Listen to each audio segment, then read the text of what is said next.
your chin rest. Welcome back to Kailey's Chronicles. Yeah, I don't have a chin rest on this violin, but that's because I use it for earlier repertoire. The chin rest wasn't invented until the early 19th century by a man named Louis Spohr. Right, because violin technique actually got difficult instead of that easy Baroque stuff. Actually no, Paganini didn't use a chin rest. And Louis Spohr's version of the chin rest was just a notch of wood at the bottom of the tailpiece. He didn't invent it because he was having technical difficulty playing the violin. He wanted to protect his tailpiece. Apparently, Spohr was so vigorous when he played violin that he repeatedly caused the tailpiece to break. It has me wondering if he just needed a better massage therapist. Important violinists at the time, such as Pierre Bayot and Giovanni Battista Viotti, made the chin rest popular. It's now considered standard equipment for all violin and viola players. I even start my students off with chin rests. I know, it's shocking. Without a chin rest, how does your instrument not fall? That's a good question. When I'm playing modern violin and using a chin rest, I let the weight of my head just drop on the violin, and the chin rest kind of just hooks on my jawbone to help hold it in place. To be honest, when I first started playing without a chin rest, I was so nervous I was gonna drop the violin that I practiced on my bed for 3 weeks.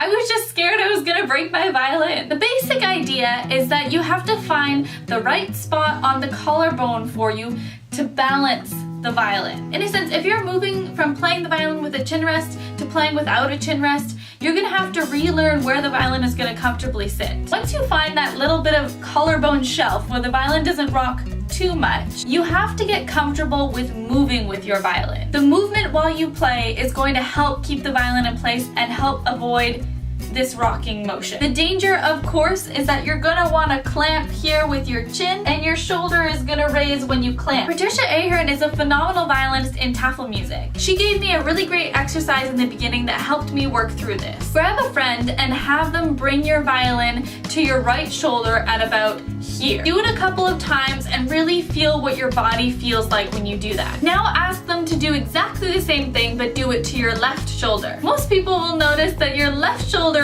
moves towards the violin like a magnet. The goal with this exercise is to get that pull to go away and both shoulders be as neutral and relaxed as possible when you play the violin. It takes a bit of getting used to, and I won't say that my shoulders are perfectly neutral when I play, but this exercise really helped me free up my shoulder when I was starting to play without a chin rest. Bet you can't shift to any other position. You totally can shift. Remember, Paganini played all of those caprices without a chin rest. Shifting up is no problem because it pushes the violin towards your neck.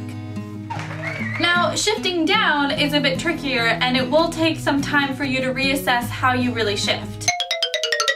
The goal is to shift freely without causing any excess muscle tension. The first option you have is thumb shifting. You can thumb shift by stretching your thumb back to the position you want to go and then letting the rest of your hand slide back into place.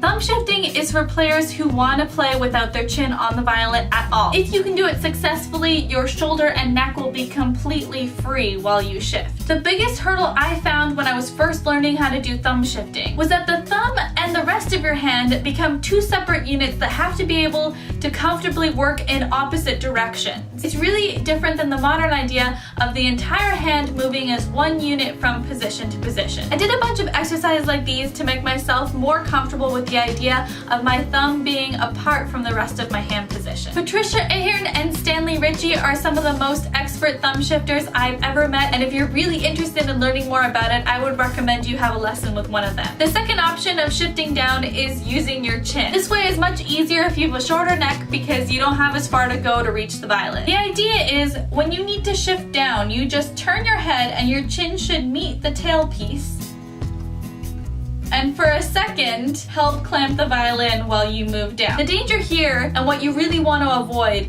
is your shoulder and your chin clamping the violin for the rest of the time that you're playing.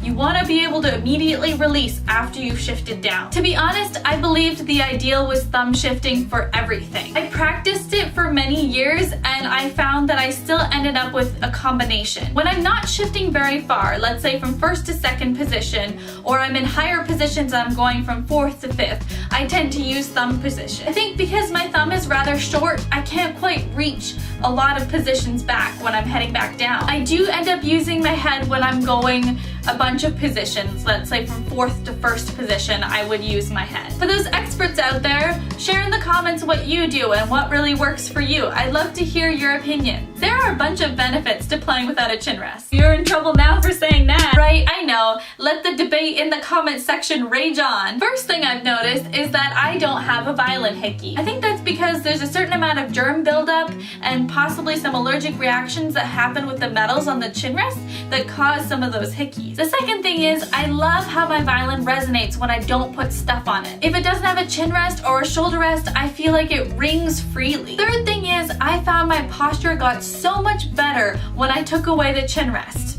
and the shoulder rest. I think it was a chance for me to rethink how I play the violin. As soon as I stopped being locked and stationary and stiff, I got a better posture when I played. My sound also got freer now that I knew how to move my body. I've learned so much about violin technique and what muscles are involved and how much of your body you need to play the violin just by removing my chin rest. In other words, I don't think the invention of the chin rest really increased the playability of the violin or the sound quality. Let the debate in the comment section begin.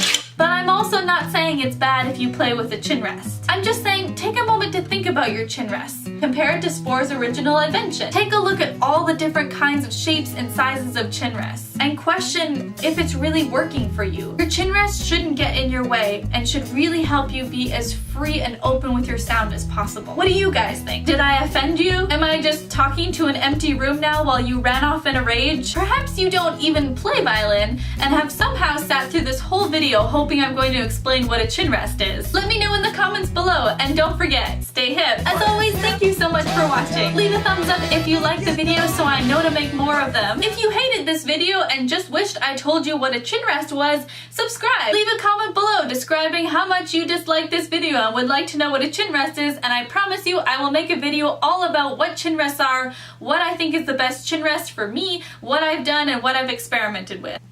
Why do people touch their lenses? Just gonna get finger grease on it.